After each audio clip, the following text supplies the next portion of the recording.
Some people say that fighting climate change is going to ruin the economy. I'm going to show you how that's not the case.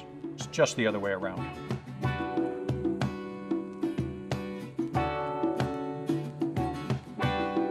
You cannot, in fact, have a strong economy without a clean environment, and you cannot have a clean environment without a strong economy. They go together.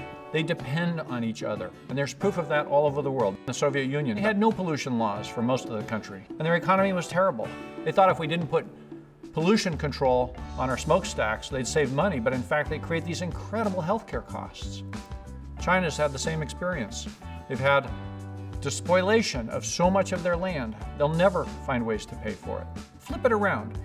If you invest in clean energy and generally environmental protections, it boosts the economy. So let's look at a couple examples on that front. There's a country that was, until recently, the 7th largest economy in the world, and it's now the 5th largest economy in the world. That country has really progressive laws on environmental protection. They have the tightest tailpipe standards for cars in the world to reduce conventional pollutants. They have some of the best greenhouse gas achievements in the world. They get more than half their electricity from renewable and zero carbon energy sources already. They have a cap and trade, which reduces overall carbon. They have the best building code in the world. What is that country?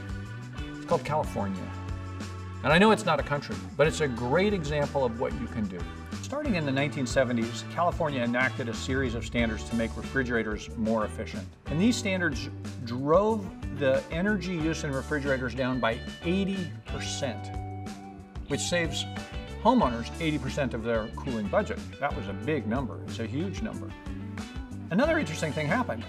Because these California refrigerators were so good, and because manufacturers had built the production lines to build them, they just sold them everywhere in the country.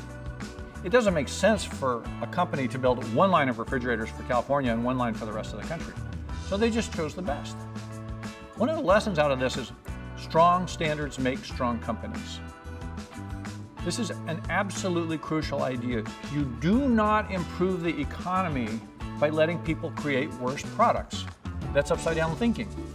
Strong standards make strong companies. I sometimes say we have a low carbon economy embedded in the high carbon economy of the United States, and that's California. And it hasn't hurt us. It's done the opposite. It means that people that want to build these new technologies want to locate in California. The startup companies, the ventures, the rollouts, the banks, the financiers, the project developers, they're happy to be here. There's no reason why the rest of America can't benefit the exact same way. There's no reason why we cannot strengthen our economy by being the home of innovation and deployment of clean energy technologies. So remember, California went from the 7th largest economy to the 5th largest economy, not by allowing more pollution, but by tightening down, by insisting on better performance. And that caused technology to flourish. That caused companies to flourish. Insist on good things, you get good things. Remember, the countries with the strongest environmental standards have the strongest economies.